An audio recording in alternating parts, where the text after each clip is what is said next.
नगर निकाय चुनाव में जीत का परचम लहराने के लिए बीजेपी कांग्रेस ने कसी कमर। चुनाव को लेकर बीजेपी कांग्रेस के उतारे स्टार प्रचारक। रामनगर रोडवेज बस स्टेशन का निरीक्षण। उप जिलाधिकारी ने संयुक्त रूप से की निरीक्षण। फिटनेस नहीं होने पर 14 वाहनों के कटे गए चालान। ऋषिकेश में लीसा डिपो और बस स्टैंड का निरीक्षण। अधिकारियों ने फायर उपकरणों का किया जांच। लीसा डिपो में मॉक ड्रिल पर परखी अपनी दक्षता। पायलट बाबा विवाद मामला। बाबा के शिष्यों के बीच विभाजन की तस्वीर आई सामने। पायलट बाबा के शिष्यों ने महाकुंभ में लगाए अलग अलग शिविर। और अवैध शराब के खिलाफ प्रशासन सख्त। नैनीताल में नशा तस्करों के खिलाफ प्रशासन ने चलाया अभियान। भारी मात्रा में अवैध शराब किया नष्ट।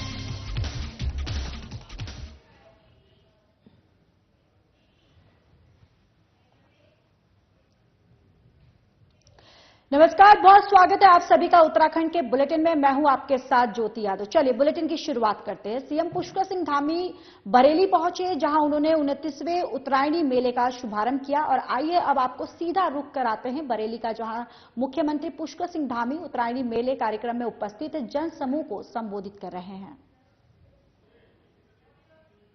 देवभूमि उत्तराखंड के मुख्य सेवक के रूप में आप सभी का आज यहां इतनी बड़ी संख्या में आने पर और मेरा और मेरे साथ आए हुए सभी लोगों का जो आपने यहां पर स्वागत किया, अभिनंदन किया, मैं भी आप सबका स्वागत एवं आप सबका अभिनंदन करता हूं। आप सबको उत्तरायणी, मकर संक्रांति और भूतिया त्योहार की मैं आप सबको अग्रिम शुभकामनाएं देता हूं। पिछले कई वर्षों से बरेली की इस ऐतिहासिक धरती पर आयोजित होने वाले इस विशाल सांस्कृतिक मेले में आप सबके मध्य आकर मुझे बहुत प्रसन्नता हो रही है। और मैं सच में पिछले सालों में भी कई बार मैंने प्रयास किया कि मैं आप सबके बीच में आकर जरूर इस मेले में प्रतिभाग करूं, इस आयोजन में आप सबके साथ सहभागी बनूं, लेकिन ऐसा अवसर बन नहीं पाया। और पिछली बार जब मैं बरेली आया था तो हमारे छत्रपाल जी के चुनाव में तो आप सब लोगों ने बड़ा आयोजन किया था और एक हमारी माताएं, बहनें, बच्चे, समाज के हमारे सब नौजवान बड़ी संख्या में एकत्र हुए थे। और उस दिन हमारे पंत जी वगैरह ने मुझे कहा कि आपको मेले में जरूर आना है इस वर्ष। और मैंने तब चूंकि बहुत जोर से वायदा तो नहीं किया था, लेकिन मैंने इनसे नहीं किया, लेकिन अपने आप से वायदा कर लिया था कि मैं जरूर आप सबके बीच में आऊंगा। और आज मैं आप सबको जिस प्रकार से आपकी प्रसन्नता देख रहा हूं, आप सबके अंदर ऊर्जा देख रहा हूं, सच में मुझे बहुत खुशी हो रही है। और मुझे लग रहा है कि मैं बरेली तो वैसे क्योंकि मेरा बचपन से आना जाना रहा है, बहुत छोटे थे तब से आए और इस मेले में भी आए हम। ये मंजुल दादा हमारे जानते हैं, तो मैं आया इस मेले में भी पहले आया, लेकिन ये जो जिम्मेदारी मुझे मिली आप सबके आशीर्वाद से, हमारी देवभूमि के आशीर्वाद से, आदरणीय प्रधानमंत्री जी के मार्गदर्शन में, तो मैं उसके बाद आप सबके बीच में नहीं आ पाया। मेरा मन बहुत था कि मैं जरूर आप सबके बीच में आऊं, इसमें प्रतिभाग करूं। यह अवसर आज आया और सच में बहुत प्रसन्नता हो रही है आप सबकी। यहाँ पर जिस प्रकार से हमारी माताएं बहनें हैं, उन्होंने नथ भी लगा रखी है, गलोबंद भी लगा रखा है, पिछौड़ी भी पहन रखा है, तो अपने आप में शानदार। और जो बेटियां मुझे वहां तिलक लगा रही थी, मैंने उनसे पूछा कि आज ही लगाया है कि हमेशा लगाते हैं। तो निश्चित रूप से आप सबको देखकर ऐसा लग नहीं रहा है कि मैं बरेली में हूं, मुझे लग रहा है मैं उत्तराखंड में हूं।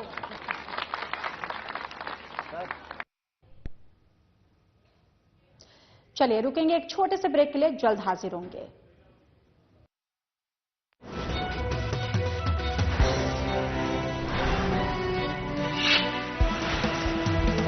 भूमि उत्तराखंड हर वर्ष गर्मियों के महीनों में लाखों चार धाम यात्रियों और श्रद्धालुओं का स्वागत करती है। सर्दियों में धामों के कपाट बंद हो जाते हैं, लेकिन इस दौरान भी चार धामों की पूजा अर्चना उनके शीतकालीन प्रवासों में अनवरत की जाती है, जहां बड़ी संख्या में तीर्थयात्री दर्शन के लिए आते हैं। उखी मठ के ओंकारेश्वर मंदिर में बाबा केदारनाथ, पांडुकेश्वर के योग ध्यान बद्री मंदिर में बद्री विशाल जी, खरसाली के यमुना मंदिर में मां यमुना और मुकबा के मुखी मठ मंदिर में मां गंगा का शीतकालीन प्रवास होता है। चार धाम के साथ साथ कार्तिक स्वामी, महासू देवता, मां हाट काली, जागेश्वर धाम, नैना देवी, कैची धाम सहित बहुत से धार्मिक पौराणिक महत्व के मंदिर हैं, जहां प्रतिवर्ष लाखों श्रद्धालु हर मौसम में शीश नवाने आते हैं। आइए आप भी इन सर्दियों में उत्तराखंड में आध्यात्म और पर्यटन का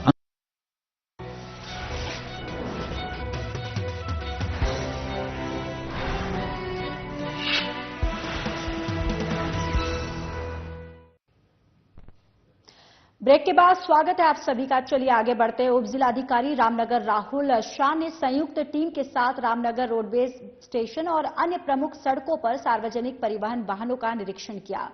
इस दौरान कुल 36 वाहनों की जांच की गई, जिसमें 12 बसें और 24 अन्य वाहन शामिल थे। 14 वाहनों की फिटनेस मानकों का उल्लंघन करने के लिए चालान जारी किया गया। जांच के बाद रोडवेज रामनगर के सहायक महाप्रबंधन को भविष्य में ऐसी घटनाओं को रोकने के लिए और यात्रियों की सुरक्षा सुनिश्चित करने के लिए विशेष निर्देश दिए गए। एजीएम को निर्देश दिए गए कि सभी रोडवेज बसों की नियुक्ति फिटनेस जांच सुनिश्चित करें, जिसमें ब्रेक, टायर और आपातकालीन उपकरण जैसे महत्वपूर्ण घटकों को ध्यान दिया जाए और इन जांचों का विस्तृत रिकॉर्ड रखा जाए और समीक्षा के लिए उपलब्ध कराया जाए। इसके अलावा किसी भी बस में पाए गए यांत्रिक दोषों को तुरंत ठीक किया जाए और समस्याग्रस्त वाहनों को संचालन की अनुमति न दिया जाए और ड्राइवरों के लिए नियमित जागरूकता कार्यक्रम भी आयोजित किए जाए। कि कई ऐसी बसें चल रही हैं जो पूर्णतः फिट नहीं है, जिसके चलने से यात्रियों को सुरक्षा का खतरा बना हुआ है, जिसके दृष्टिगत जिलाधिकारी महोदय के निर्देशों के क्रम में रोडवेज बस अड्डे में एवं हाईवे में बड़ी बसों की फिटनेस की चेकिंग की गई, जिसमें भी अनियमितताएं पाई गई उनके खिलाफ चालानी कार्रवाई की गई है। कुल हमारे द्वारा 25 के करीबन बसों की चेकिंग की गई, जिसमें से 14 में अनियमितताएं थी, जिनमें चालानी कार्रवाई परिवहन विभाग द्वारा की गई है। चलिए अब ऋषिकेश की बात कर लेते हैं। ऋषिकेश में इंदिरा नगर स्थित जिला डिपो और रोडवेज बस स्टैंड का फायर अधिकारियों ने निरीक्षण किया है। निरीक्षण के दौरान अधिकारियों ने लीसा की आग से सुरक्षा को लेकर मॉक ड्रिल की। मॉक ड्रिल में अधिकारियों ने आग लगने पर लीसा को आग से बचाने के लिए अपनी कार्य दक्षता को परखा। लीसा डिपो में तैनात कर्मचारियों को आग बुझाने के तरीके भी समझाए गए। फायर अधिकारी ने बताया कि अग्निशमन अधिकारी देहरादून के निर्देश पर लीसा डिपो का निरीक्षण किया गया है। निरीक्षण के दौरान लीसा डिपो में आग बुझाने के उपकरणों की जांच की गई है, जो सभी सही पाए गए हैं। कर्मचारियों को आग बुझाने के तरीके भी सिखाए गए हैं। इसके अलावा ठंड की वजह से लीसा डिपो के आसपास जलाए जा रहे अलाव को रोकने के बाद प्राथमिकता से बुझाने के निर्देश भी लीसा कर्मचारियों को दिए गए। रोडवेज बस स्टैंड पर भी लगे फायर उपकरणों की जांच की गई। फिलहाल सभी व्यवस्थाएं दुरुस्त होने का दावा फायर अधिकारियों ने किया है।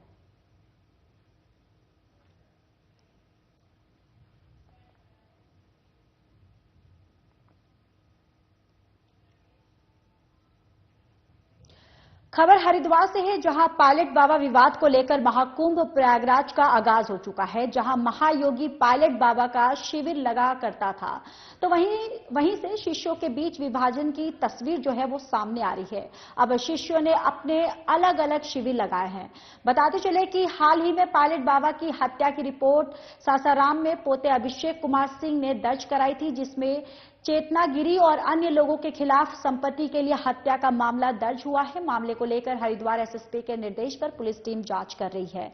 पायलट बाबा की मौत के बाद उठे विवाद ने शिष्य और अनुयायियों को गहरे सदमे में डाल दिया है, जबकि महाकुंभ के दौरान चेतनागिरी का शिविर आधुनिक व्यवस्थाओं से सुसज्जित वुडन कॉटेज में तैयार हुआ। बाबा के पुराने शिष्यों का कहना है कि हरिद्वार आश्रम पर बंदूकधारी सुरक्षाकर्मी तैनात की गई है। हाल ही में शिष्यों के बीच मारपीट का वीडियो भी सामने आया है।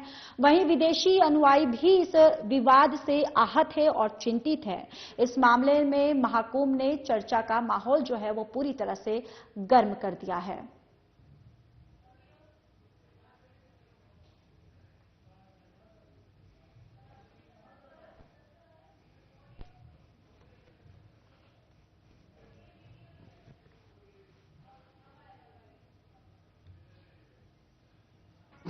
मैं एक बड़ा स्पष्ट रूप से बताऊं, बाबा जी और मेरा जो संबंध रहा वो इतना निकटतम रहा, एक मित्रवत रहा, चाहे उनकी आयु कुछ भी रही। यदि उन्हें किसी के प्रति भी कोई संदेह होता तो मुझे इशारा जरूर करते।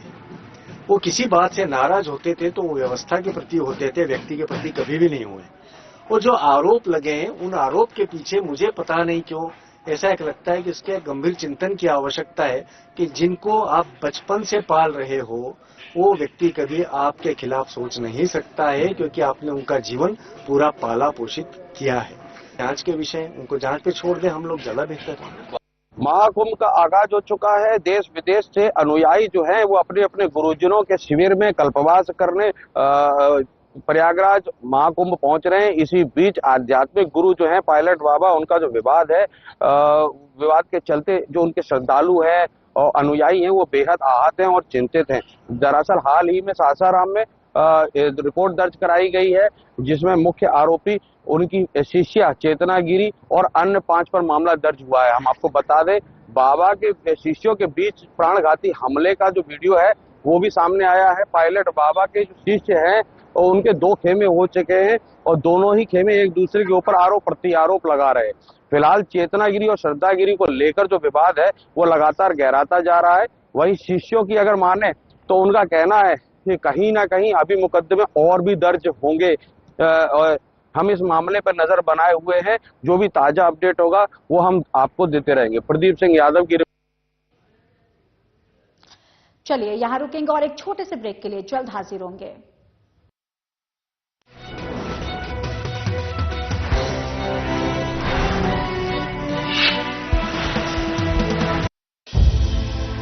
विंटर टूरिज्म का बेहतरीन केंद्र है उत्तराखंड। जहां नजर उठाएं प्राकृतिक सौंदर्य ही पाएं।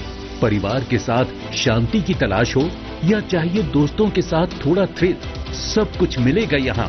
आइए Uttarakhand. Eco tourism, wild life tourism, adventure tourism, हर तरह के विकल्प हैं मौजूद। जंगलों में लीजिए ट्रैकिंग का मजा, बर्फ से ढकी वादियों में स्कीइंग का लुत्फ, खूबसूरत रास्तों पर माउंटेन बाइकिंग, खुले आकाश में पैराग्लाइडिंग और रॉक क्लाइंबिंग का अपना है रोमांच। मशहूर टूरिस्ट स्पॉट्स के साथ साथ प्रकृति की गोद में बसे हजारों होम स्टे में मिलता है स्थानीय संस्कृति और पारंपरिक जीवन शैली से रूबरू होने का मौका। उत्तराखंड में हर अनुभव, हर गुजरा पल जिंदगी भर की यादें बन जाता है। आप भी उत्तराखंड में पर्यटन का आनंद उठाइए। आइए उत्तराखंड।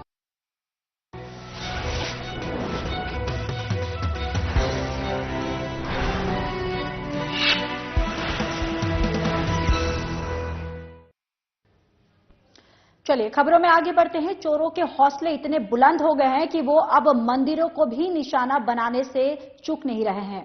ताजा मामला ऋषिकेश में श्री भरत मंदिर इंटर कॉलेज के निकट स्थित साईं मंदिर में चोरी का सामना जो है आया है। आपको बताते चले कि देर रात अज्ञात चोरों ने मंदिर में लगे ताले सरिये से तोड़कर चोरी की वारदात को अंजाम दिया। सुबह मंदिर में पूजा अर्चना के लिए पहुंचे पुजारी ने गेट के ताले टूटे देखे तो मंदिर में चोरी का पता चला। मंदिर के सेवादार रामचंद्र मुल्तानी ने पुलिस कंट्रोल रूम को मंदिर में चोरी होने की सूचना देकर मौके पर बुलाया और मौका मुआयना करने के बाद पुलिस ने पूछताछ कर जानकारी हासिल की।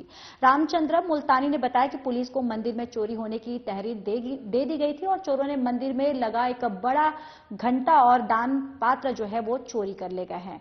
अब इस घटना से भक्तों में गुस्सा जो है वो देखा जा रहा है, रोष देखा जा रहा है। कोतवाल राजेंद्र सिंह खोलिया ने बताया कि मंदिर में चोरी होने की जानकारी मिली है। पुलिस ने मामले में जांच और कार्रवाई शुरू कर दी है।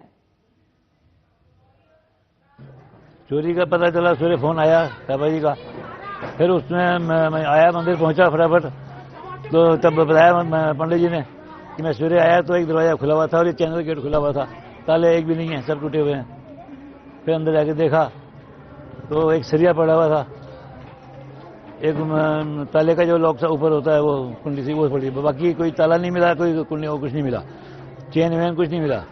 एक पीतल का घंटा है वो कांसे का जो होता है वो है और एक दान पात्र वो ले गए उठा करके। दान पात्र में लगभग कितना? ज्यादा नहीं होंगे। तो वहीं चरस तस्करी कर रहे एक युवक को पुलिस ने गिरफ्तार कर जेल भेज दिया है। तस्कर के पास से पुलिस को 500 ग्राम चरस बरामद हुई है। तस्कर की पहचान सरदार सिंह चौहान निवासी विकास नगर देहरादून के रूप में हुई है। कैप्टी थाना प्रभारी विनोद कुमार ने बताया कि पुलिस कप्तान आयुष अग्रवाल के निर्देश पर चलाए जा रहे चेकिंग अभियान के दौरान पुलिस ने चरस तस्कर को गिरफ्तार करने में सफलता हासिल की है। आरोपी चरस कहां से ला रहा था और कहां सप्लाई होनी थी, इस मामले में पुलिस ने जांच शुरू कर दी है। आरोपी के आपराधिक इतिहास की जानकारी भी जुटाई जा रही है। तो देखिए, खबर केम्प्टी की है, जहां 500 ग्राम चरस के साथ पुलिस ने तस्कर को गिरफ्तार कर लिया है और कोर्ट के आदेश पर तस्कर को जेल भेज दिया गया है। और लगातार अब इस पूरे मामले पर जांच पड़ताल जो है, आगे की कार्रवाई जो है पुलिस के द्वारा की जा रही है।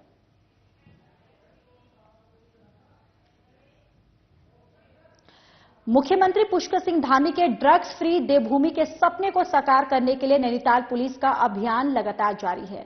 जिलाधिकारी, एसएसपी और जिला आबकारी अधिकारी के निर्देशानुसार नैनीताल में अवैध रूप से शराब, चरस और स्मैक बेचने वालों की धरपकड़ कर कड़ी कार्रवाई की जा रही है। साथ ही नशे का कारोबार करने वालों को किसी भी सूरत में रियायत न देने को लेकर निर्देशित भी किया गया। वहीं रामनगर में अवैध कच्ची शराब के विरुद्ध चलाए जा रहे अभियान के तहत पुलिस ने जंगल में चल रहे अवैध शराब के कारोबार का भंडाफोड़ कर मौके से लगभग 5000 किलो बरामद किया है। साथ ही एक रबर ट्यूब भी लगभग 30 लीटर कच्ची शराब जो है वो बरामद की गई है। फरार तस्करों के विरुद्ध मामला दर्ज कर अपराधियों के धरपकड़ के प्रयास शुरू कर दिए हैं।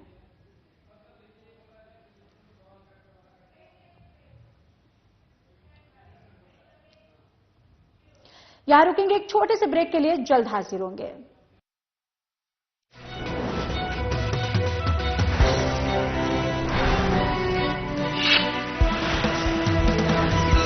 भूमि उत्तराखंड अब खेल भूमि बनने को है तैयार। पहली बार राष्ट्रीय खेलों के आयोजन से उत्तराखंड बनाएगा नई पहचान।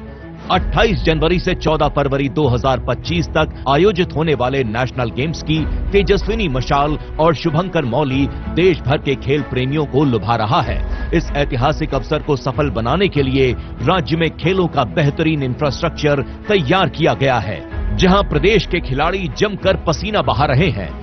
38वें राष्ट्रीय खेलों में एथलेटिक्स, हॉकी, साइकिलिंग जैसे 35 से ज्यादा खेलों में देश भर के करीब 10,000 खिलाड़ी अपना हुनर दिखाएंगे। राष्ट्रीय खेलों के आयोजन से उत्तराखंड की खेल प्रतिभाओं को एक नया मंच मिलेगा। प्रदेश में स्पोर्ट्स इकोसिस्टम तैयार होगा, जिससे खेलों के प्रति ज्यादा से ज्यादा युवाओं का रुझान बढ़ेगा। राष्ट्रीय खेलों से चमकेगा उत्तराखंड, खेलेगा उत्तराखंड, जीतेगा।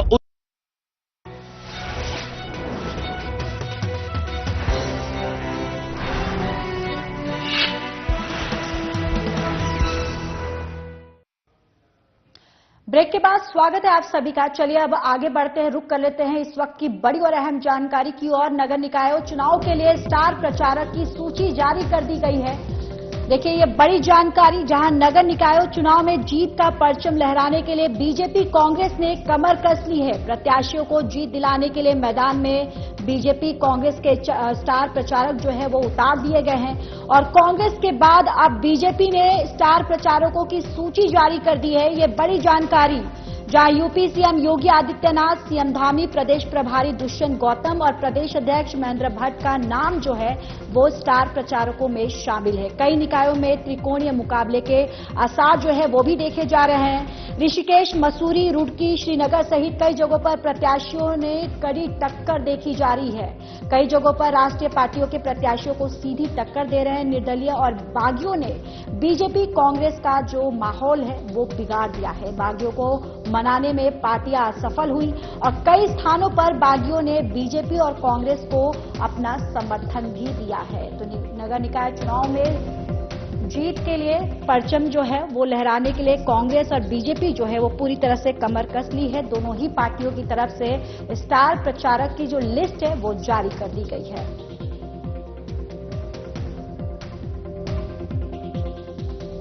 तो देखिए ये बड़ी जानकारी, जहां कांग्रेस के बाद अब बीजेपी जो है, बीजेपी ने भी अपने स्टार प्रचारकों की लिस्ट जारी कर दी है।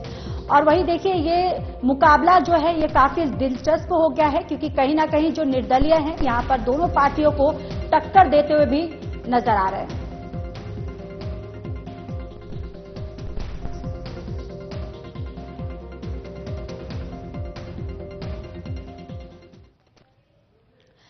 तो चलिए इसी खबर पर ज्यादा जानकारी के साथ ऋषिकेश से हमारे संवाददाता दीपक नारंग जुड़ चुके हैं और धर्मेंद्र सिंह हमारे संवाददाता मसूरी से जुड़ चुके हैं।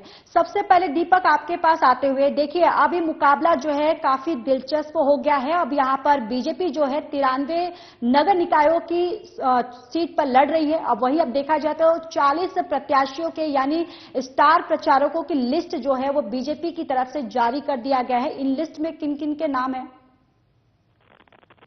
देखिए, नगर निकाय चुनाव जो है इस समय पे अब धीरे धीरे अपने निर्णायक मोड़ पर आने लगा है। धीरे धीरे प्रचार प्रसार में तेजी आ रही है और इसी कड़ी में कांग्रेस और भाजपा के जो प्रत्याशी चुनाव मैदान में है उनके लिए पार्टी हाईकमान ने अपने स्टार प्रचारकों की सूची जारी कर दी है। इसके अंदर अगर हम बात करें भाजपा की, तो भाजपा में सबसे पहले जो यूपी के सीएम है योगी आदित्यनाथ, उनका नाम सबसे ऊपर है। और उसके बाद उत्तराखंड के मुख्यमंत्री पुष्कर सिंह धामी, इसके अलावा प्रदेश प्रभारी दुष्यंत गौतम, प्रदेश अध्यक्ष महेंद्र भट्ट के साथ कई और स्टार प्रचारक शामिल हैं जो कि अपने प्रत्याशियों के लिए जो है लोगों से वोट मांगने के लिए अपील करेंगे, जनसंपर्क करेंगे, जनसभाएं करेंगे।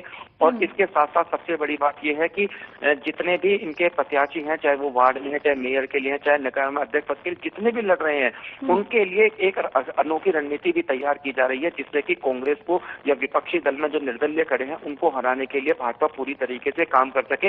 हालांकि इस रणनीति का अभी भी किसी प्रकार से खुलासा नहीं हुआ है, लेकिन पार्टी हाईकमान का कहना यह है कि जितने भी निकाय है राज्य के अंदर उसमें सबसे ज्यादा जीत जो है वो भाजपा हासिल करने जा रही है। कहीं से भी हारने की कोई नहीं है, क्योंकि वो अपने सामने विपक्ष को बिल्कुल नहीं मान रही है। क्योंकि कई क्षेत्र ऐसे हैं जहां पर कांग्रेस ने या तो अपने प्रत्याशी उतारे ही नहीं है, और जहां उतारे भी हैं तो वो बहुत कमजोर हैं। क्योंकि देखने में ये आया है कि दल बदल का जो खेल चलता है चुनाव के समय में वो बहुत अच्छे समय पर खेला गया। तो बहुत से कांग्रेस के दिग्गज नेता और जो है जो समर्थक थे कांग्रेस के, उन्होंने कांग्रेस को छोड़ करके जो है भाजपा का हाथ जो है वो थामा है। तो कहीं ना कहीं कांग्रेस को कमजोर करने की कोशिश की है।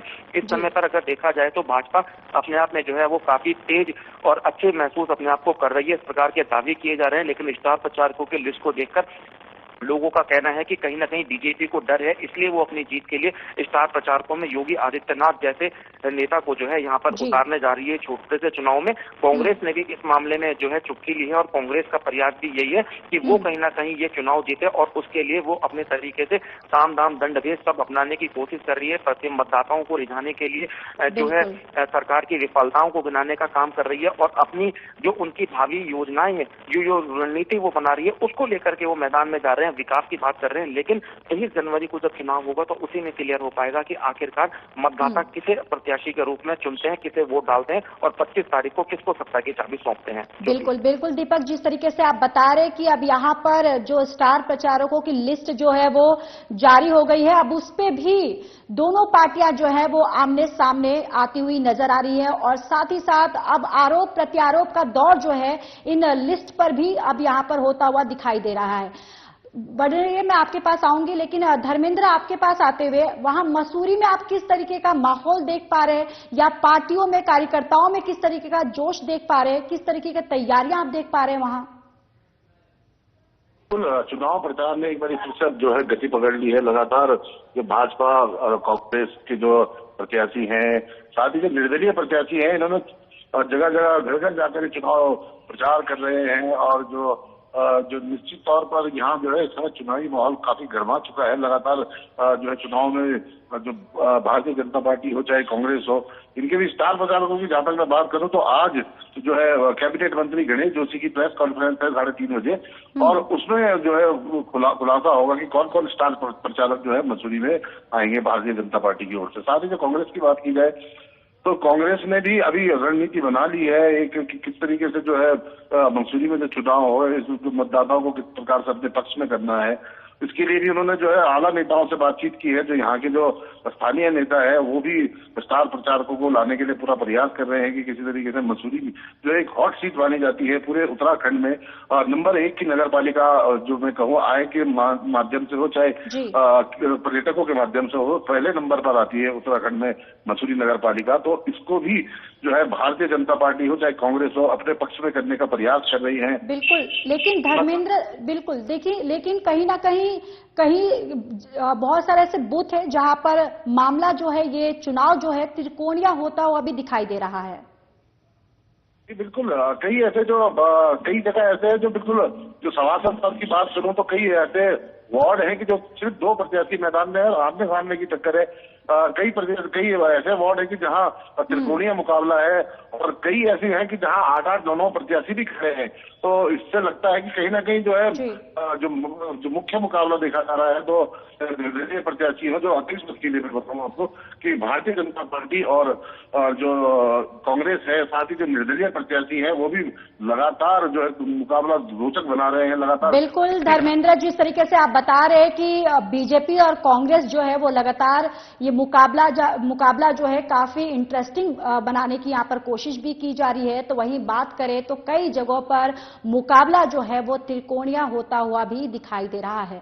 बहुत बहुत धन्यवाद आप दोनों का हम तक और हमारे दर्शकों तक सारी जानकारी साझा करने के लिए। फिलहाल इस बुलेटिन में इतना ही। बाकी देश और दुनिया की तमाम बड़ी खबरों के लिए जुड़े रहिए हमारे साथ। नमस्कार।